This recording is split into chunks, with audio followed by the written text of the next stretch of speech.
Okay, members of the media, thank you for joining us today for our Zoom press conference. We are honored to have with us Mr. Danny Morrison, the Executive Director of the Charlotte Sports Foundation, along with Coach Neal Brown. We'll be talking about the upcoming Duke's Mayo Bowl on December 27th in Charlotte. And I'd like to turn it over right now to Mr. Morrison for an opening statement. Great. Well, thank you very much and good afternoon. And let me just say, we're thrilled about this matchup. We think it's one of the best matchups in all of bowl season to have West Virginia and North Carolina, two great programs, two wonderful brand names. And we think it's going to be an exciting day here in Charlotte. Charlotte's a wonderful place to host. Park your car in uptown Charlotte, walk everywhere. Restaurants are excellent, nightlife, and so it should be a fun time. And we love welcoming the West Virginia fans to Charlotte. Thank you very much, sir. Coach Brown, an opening statement from you. Yeah, first of all, thank you all for being on. I appreciate it. Apologize about my voice in advance. It sounds a lot better today than it did yesterday. So I don't feel bad, but I don't sound very good. So I apologize about that. I'm in Vegas, so apologize about doing this over Zoom. Out here for the National Football Foundation Awards, where Zach Frazier is up for the Campbell Trophy tonight. And this week and next are probably I don't know if the most busy, but one of the most busiest sections of the year for college football coaches. We've got player retention. We've got high school recruiting leading into signing day on December 20th, portal recruiting, and then we've got to get ready for the bowl game as well. So a lot going on. Really excited about representing the Big 12 in the Duke's Mayo Bowl. Sunday was an interesting day, but I think it landed in a really good place. As you all know, large group of Mountaineers in the Charlotte area. One of our biggest alumni bases in Charlotte. It's a 6-hour drive from Morgantown. And so it's a great location for our fans, even closer for Southern West Virginians. So it's a great location for our fans. Quality matchup versus North Carolina, a team that was ranked for most of the year. A lot of respect for Mack Brown, what he's done in his coaching profession, how he conducts his business. A lot of respect there. And I was able to watch him on the flight out to Vegas on offense and defense. Haven't had a chance to watch much special teams yet, but on offense, one of the top 10 offenses in the country. Chip Lindsey's done a great job there. I think really balanced, a little over 300 yards passing, to almost or nearly 200 yards rushing. So one of the most balanced offenses in the country. Know their personnel well because we recruited a lot of those guys and didn't get them. I think Drake May obviously is going to be one of the top quarterbacks in the draft, if not the first overall selection. So that's going to be a huge challenge for us. Marion Hampton, their running back, is a big physical runner. And he's played really well and saw him play in high school, and no surprise there. At receiver, Tez Walker, transferred from Kent State, is playing at a high level. And then J.J. Jones, whose dad obviously played at West Virginia. And so a guy that we really recruited hard, and happy for him for the success he's had. Hope he doesn't have it versus us in the bowl. But and then defensively, led by Gene Chizik, obviously a national champion coach, one of the top defensive minds in college football. The thing that sticks out to me is they mix their fronts up, and they're huge up front. Be one of the biggest fronts we've played all year. I think it starts for them with their linebacker, Gray. They do a good job blitzing him, bring him off the edge. He's their leading tackler, tackles for loss, sacks, really a high-end player. And then on the edge, Rucker is a guy that's had a lot of success rushing the passer. And they're a veteran group on defense. A lot of graduates, a lot of seniors. And in the secondary, they're really long. They got the guy Chapman that's a really good player. They got and several transfers that have stepped up and played well for them in the secondary. So, kind of brief update on North Carolina, really a quality opponent. We're going to have our hands full with them without any doubt. Here's our plan, just to give you guys so you got an understanding. This week is the last week of classes for our guys.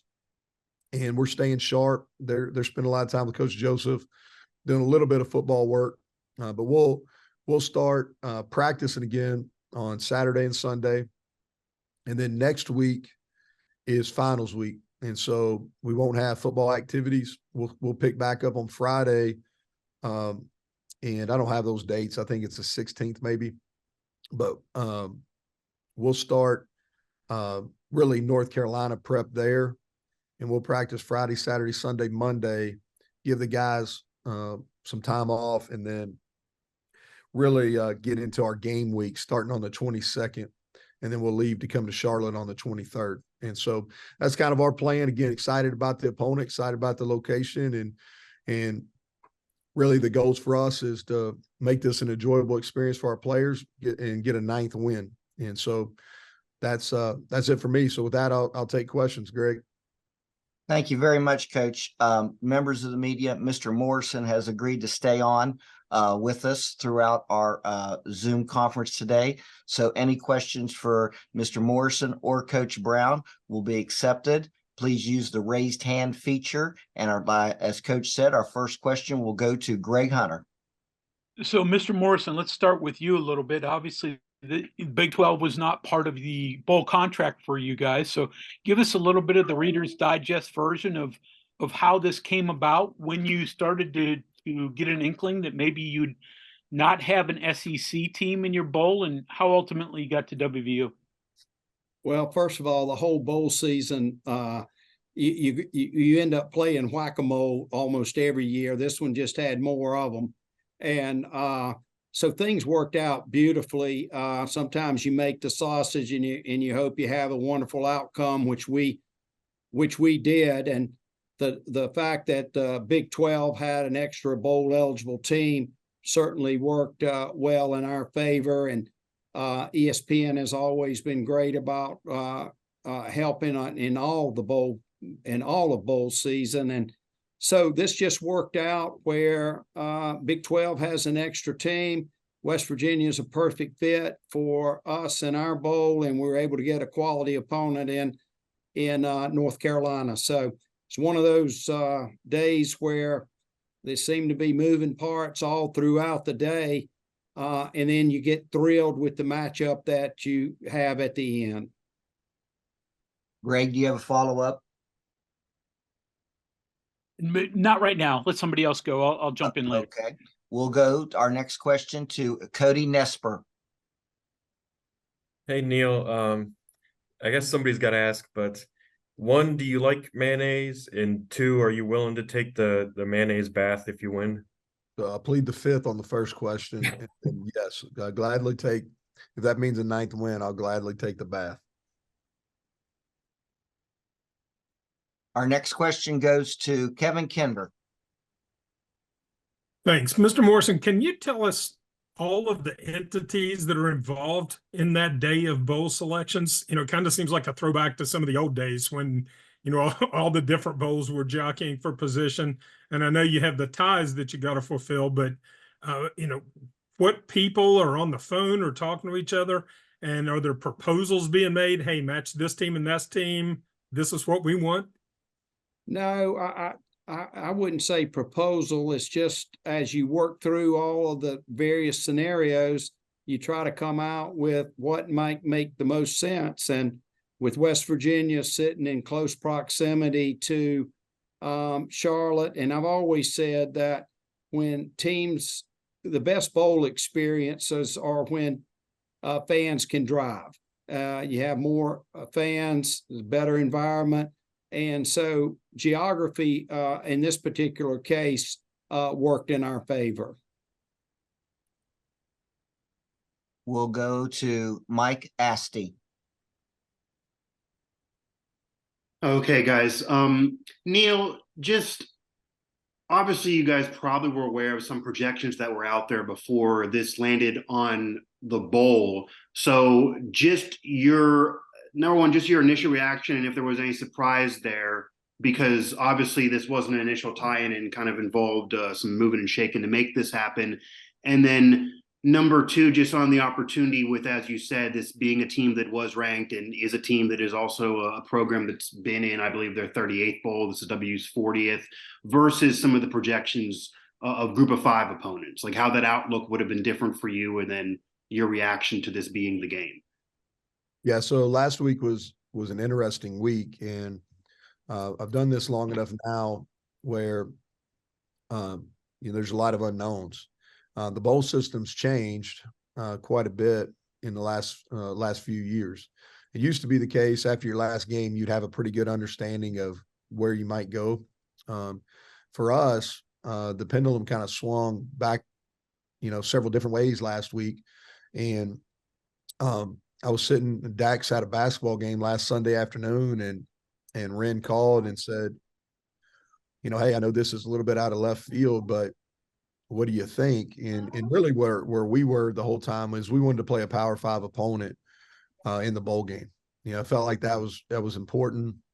And that was really where we had centered our discussions on. And so, I don't know if it was 12:30, 1 o'clock on Sunday when Ren called and presented. And I thought it was a tremendous opportunity, and for the same reason I said in the opening statement, it's a 6-hour drive from Morgantown, even closer for Southern West Virginia. There's I've done several events in Charlotte, and so I know there's a lot of Mountaineers there. It's an area that we recruit. It's in our 6-hour radius that we consider a local area. I thought if we could play an ACC team in a bowl game, it was a good fit, just because there's either regional rivalries or games that our fans would be interested in. So when it came up, now the rest of Sunday was interesting. I didn't know. I was in a home visit with a recruit.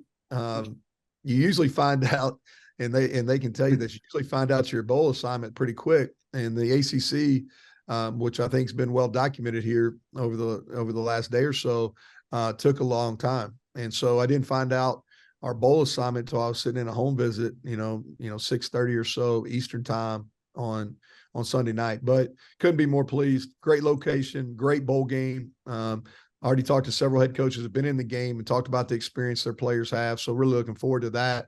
And then just talking about North Carolina, yeah, extremely talented team. We're ranked for a good portion of the year.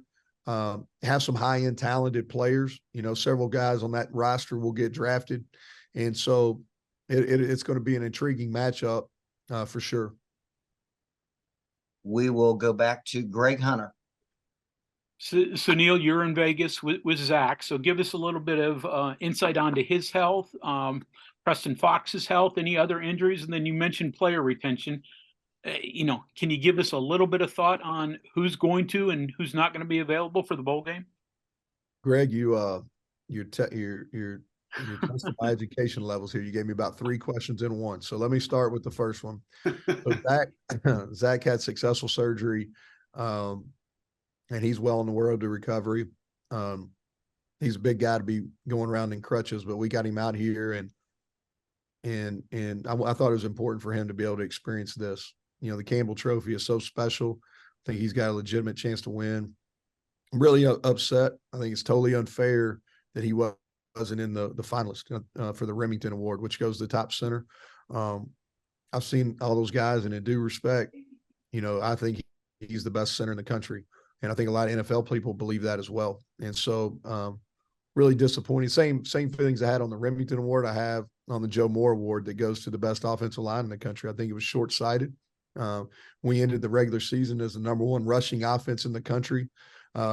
We've given up one of the fewest number of sacks in the country. And I don't know what else you use to measure O-line success. And then Zach's been our leader of that group. And for him not to get in the Remington Award finals, I think is really a shame. And so I want to make sure I let my thoughts be known on that. And then back to Preston, I think it's too early to tell whether he's going to be available in the bowl game or not. He's recovering. It's a little bit of a process. So I don't know if we'll know that until we really get into game week on the 22nd. So I think he's questionable. As far as retention is going, that's something we spent a lot of time on last week, and it's going to be ongoing. It's a different world. Y'all follow it. Our hope is that we can hold on to our main players, and you're going to lose some. That's just normal, and you're going to lose some, but we hope we can keep them all together. And then, I'm sure we'll have a little bit of activity after the bowl game as well. And, but I'm pleased where it's at, but it's also very fluid, and it'll be fluid all the way to when the portal closes. We'll go back to Mike Asti. Hey, Neal, just on that note to kind of follow up, and I know you're not going to get into a particular player in particular, but just wondering your thoughts on, because of the way things go, there are players that may have been with your program in the past that then chose to leave, entered the portal with another program, and are now back in the portal. What is your philosophy on, if you had a player, he departed, and then would you be interested potentially in bringing a player like that back? Or is it kind of like once you break up with a girlfriend or boyfriend, you don't want to jump back in for whatever reason? Like, where is your thoughts on that? Because there are some players that are fans talk about, even though you maybe won't get into particulars. Yeah, I think it's quality. That's a quality question, fair. And so it'll be on a case by case. A lot of it depends on how they exited the program. I think that's what's really important. How they handled themselves on the way out. Are there guys that we would welcome back? Yes, the answer would be yes. Are there some that we would not welcome back? And the answer to that would be yes as well. So it's going to be evaluated on case by case, but it's definitely not where, the answer is no, we'll never welcome, because that's not the case. There's some guys that left for some reasons that I understood. I would have loved to kept them, but I did understand kind of where they were at that point. And they handled themselves in the right manner and did it in the right way. And so if those guys wanted to come back, then we would welcome them back. But it's going to be on a case by case. Our next question goes to Keenan Cummings. Hey, Neal, you mentioned kind of a lot of the overlap with the players they have. How important is a game like this to recruiting? And secondly, you told me to ask this next time I talk to you. So what positions are you targeting in the transfer portal here moving forward? Yeah, I think anytime that you play a game that's going to be nationally televised, and I haven't looked at all the time windows. I'm not sure if we go head to head with another game or not, but I don't think we do. I can see that. Yeah, so that's good. So that's the really intriguing part about bowl games is you're going, you don't, when we play on a Saturday night, we played Baylor. I think there was either between 6 and 8 games on during that time slot, where when you play in the bowl games, you're not going head to head. So your viewership's going to go up. You get the casual fan. And so anytime you have a lot of eyeballs on you, I think it's really important from a recruiting standpoint, really important from a branding standpoint. So answer that, yes. And so when you going back to the portal, and I'll give you some generalities just so you know. I think offensively we're going to be really careful. I think the thing that y'all need to understand when you talk about portal, there's really 2 areas. You go for immediate help, and then there's also where you go and you're really, from a mindset standpoint, it's the same as high school recruiting. So guys with multiple years, right? And so what we've done is we've gone through and said, okay, this is our high school spots. And so like receiver, for instance, we currently have a certain number of commits at receiver. We probably were going to take 1 or 2 more. If there's a guy that goes into the portal, especially if we have familiarity with them, we recruited them coming out of high school and they have 3 or more years left, we'll count them as a high school in a high school spot. And we could potentially do that at the offensive line if it's a guy that has 3 or more years. We have 2 committed right now. We want to take 2 more high schools spots. So if there's somebody in the portal that's a fit for us, we could take them in a high school spot. So don't always, when you look at who we're taking in the portal, don't think, oh, that's going to be immediate help. No, that's a guy that maybe we think is a developmental guy that's going to replace one of our high school spots. But start on offense, receiver, we'd like to take 1 proven guy and put them in that room. that's a group that I think Bilal Marshall's done a tremendous job, and we really like the guys that we have in there. And I really think, we had a couple guys depart, early in the year, which was fine, but those young guys really got better as the year went. And so I'm excited about the potential of those young guys. And then defensively, we need numbers at linebacker, and those are to help on special teams and on linebacker. Some of the issues we've had on special teams been we don't have enough mid bodies, and we've been really thin in the secondary. And so in the secondary is going to be the primary area we're going to focus on in the portal. And we'd also like to add a pass rusher. So that's but the secondary is going to be first and foremost. Cody Nesper. Yeah, Neal, I want to ask about Mac Brown. So he's been a Division I head coach almost as long as you've been alive. Is it hard to kind of imagine being a head coach for as long as he has, and especially as successful as he's been? Yeah, well, I don't think I'm going to make it that long. I'm going to say that right now. I'm not going to make it that long. So a lot of respect. There's a lot of wisdom there, and I'm not sure how old Coach is, but man, he's got a lot of energy. I've seen a lot of their games, and I've seen him in press conferences. He handles himself, and thought he did a really good job in TV when he was doing that as well. I was, as a coordinator, I faced him a couple times at Texas. So, yeah, he's done it for a really long time. If you look at it, I was just kind of looking at his bio yesterday and going through from when he was at App and then all the way through his coaching career. And, I'll tell you what really stood out to me is the success. And I knew this because I was old enough to understand, but the success he had in North Carolina the first time was really incredible. Kevin Kinder. For Mr. Morrison, in your time working with bowl games, how has it changed? I mean, we see obviously some of the ways that they have changed from the outside, from the inside, not only selection, but the operation, what bowls can do, how they promote the game. What things have changed that you've seen? Well, it's actually changed a lot in the short period that I've been a part of. It's been 4 years. I was in college athletics for a long time and in the pros for a while. And came to the foundation in 2019. And even in that short period, we've seen change.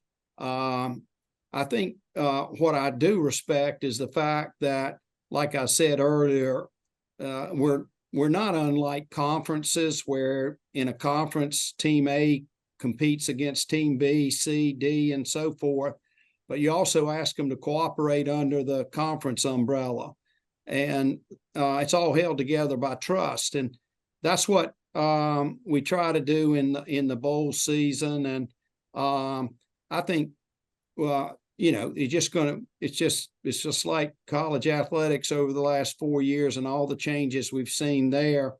It's just an evolving enterprise, and we've continued to see change in the bowl side.